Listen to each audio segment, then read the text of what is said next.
back with another episode of And Another Thing. And if you do not walk away from today's episode contemplating how you can live a more positive, focused, thoughtful, motivated life, I would be surprised. Our guest, Blair Garnett, comes from the FAMLI division. She was actually referred as a guest from one of her family colleagues.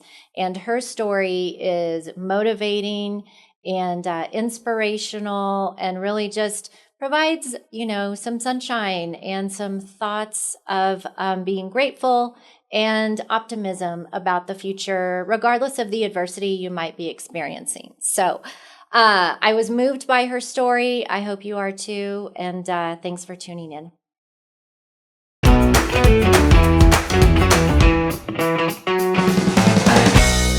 We're here with Blair Garnett. Welcome. Hi, thank you so much. Yeah, thanks for being here. I will say that you are maybe the first guest we've had since we've been doing a podcast that has come from a recommendation from somebody within CDLE.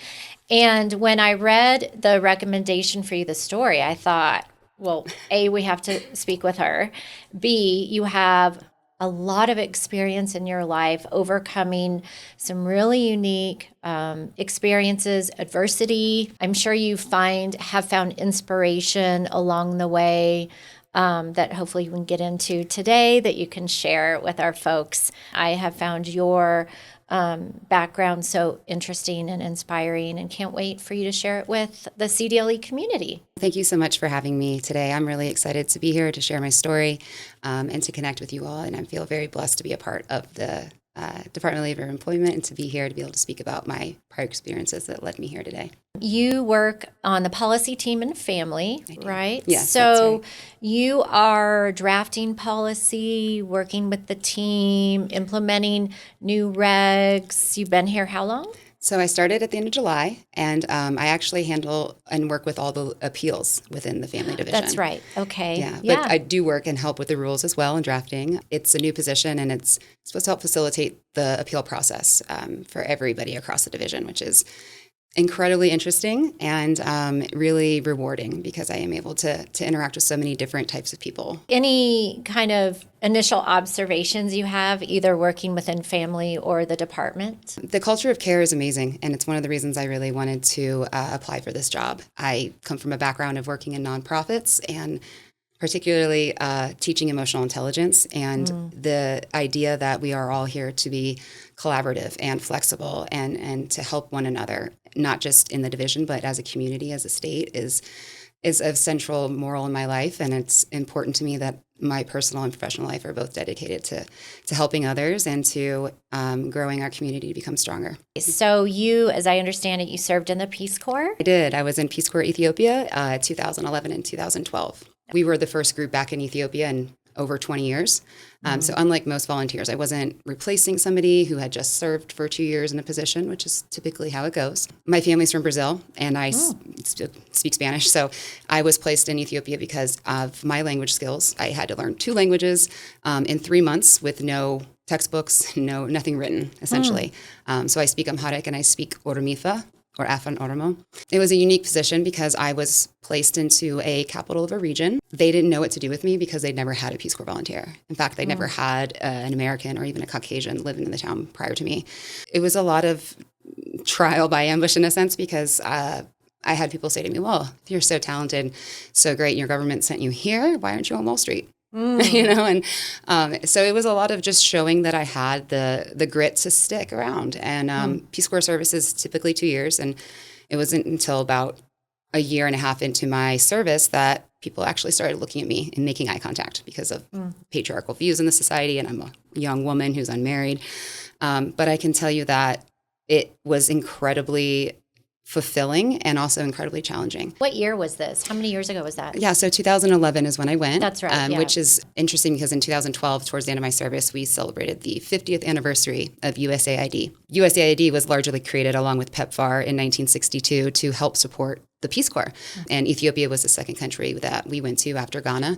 And so I felt like I was part of something that was novel and also a legacy, if you will. You know, Peace Corps had not been in Ethiopia since the famine in the 80s. And at the same time, I know USAID had been doing integral work with PEPFAR and other such agencies for over half a decade in this part of the Horn of Africa. What inspired you to join the Peace Corps? My mother. Oh. She is from Brazil. Her name is Giselda. And she always wanted to serve in the Peace Corps. And she's now a dual citizen. But when I was younger, she was still just a citizen of Brazil.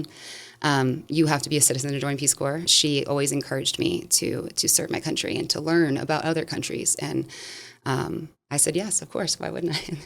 Seems simple, but it wasn't easy. It seems simple, but then you had some experiences when you were there that probably taught some life lessons that you carry forward just from your memories, but also can reflect on when you're having a bad day or things start to get a little challenging. So maybe just share a couple of those experiences. I would say one of the first was when we were still in training. Ethiopia has 3 months of language training. Typically, it's one of the longest in the Peace Corps because there are 87 languages spoken in Ethiopia. One of the things we were taught in training was that in Ethiopia, it's still very common to throw rocks, right? So whether it be stoning a dog or stoning people, it is unfortunately still very acceptable in terms of social norms. I was in a town called Bikoji, which is super unique. It's actually a town of runners, and there's I think 4 Olympians medaled in the marathon. So it was very common to run, and I was out running one day after a language class. A group of children had been chasing me for several days and cracking their bullwhips, which they used to herd animals.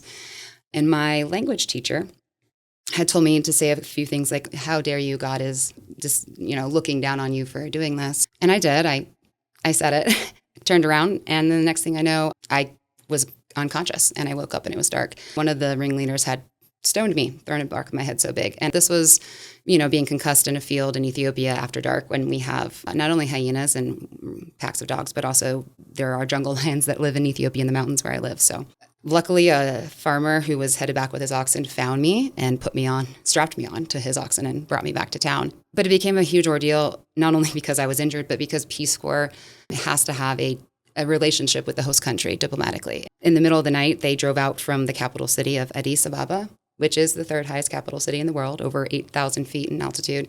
They drove down to the Rift Valley. They drove back up 14,000 feet to the Bali Mountains and into my village. So it was like a 12-hour trek for them to get to me, maybe 3 a.m. by the time they did. And it was a kind of a tribunal of sorts. The village elders felt very strongly about stoning the children who had stoned me.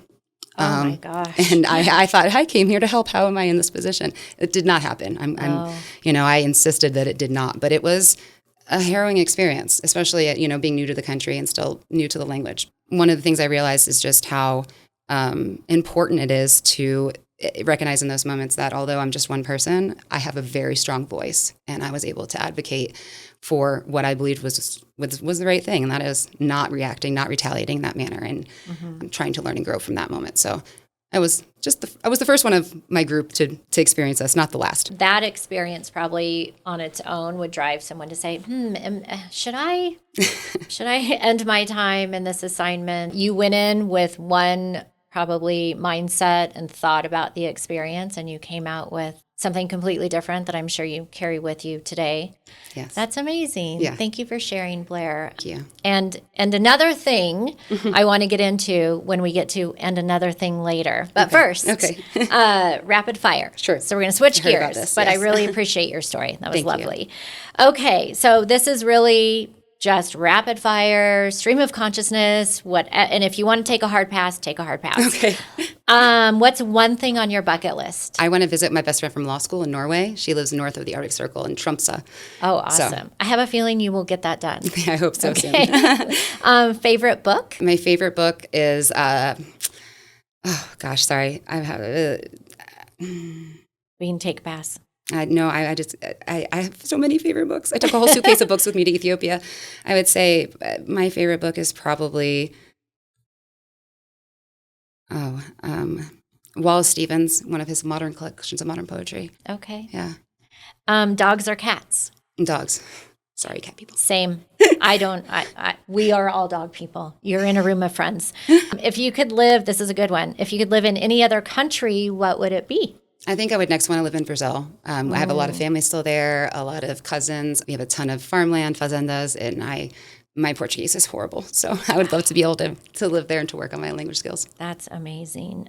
Speaking of, how many languages do you speak? 5, technically including English, though. Some much better than others. That's awesome.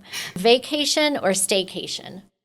I try not to vacation because I like to be a traveler, not a tourist, but I would have to say travel and growing my mind in that way. What do you do to relax? Oh, I'm a bath person. I take 2 baths a day. Lovely. I'm handicapped, so there's a lot of reasons why I can't shower, but it's become a really important part of my routine to start and end my day with my bath and my specific bath bubbles for the time of day. It recalibrates, resets you, for sure. What would your superpower be? My superpower would be understanding how to effectively communicate with everyone. Because if you're able to effectively communicate and see eye to eye, I don't think there's anything we can't do. Yeah. And I know that sounds so silly, but no. Having lived through Ethiopia and a whole bunch of other things, I can say it's pretty true. Yeah. Childhood celebrity crush? I didn't have one. What? I know. My best friend loved Justin. Stamos. She loved Justin Timberlake. I never really understood how you could like somebody that you didn't know. I would always say, well, what if he's not funny? Like, what if you don't like JT? Yeah. So I'm the kind of person who has to get to know someone, I guess. So no celebrity crush? No, never. No, I'm just, I know, very different like that. That's okay. Okay, lastly, what's your perfect meal? I would have to say something that I was craving when I was in Ethiopia all the time was pizza, with pineapple. I love it. It's like one of my favorites. And I found a guy in Ethiopia in Addis who used to live in New Jersey, and he would make it for me every couple months. I'd go into the city. Wow. He'd laugh about it and do it, but it was great. I love that. Well, Blair, that's it. That's a wrap. Thank you so much for being here. Thank you for sharing your story. I'm sure you are going to get some follow-ups from people across the department who've heard this amazing story of triumph and adversity. And we just, we appreciate you sharing it with us. Well, I'm very grateful to have been here and to met you all and your team. And thank you all for what you do and for giving me a platform to speak more about my experience. And of course, happy and welcoming anybody who has any questions to reach out. Great. Okay, that's a wrap. Thanks so much, Blair. Thank you so much.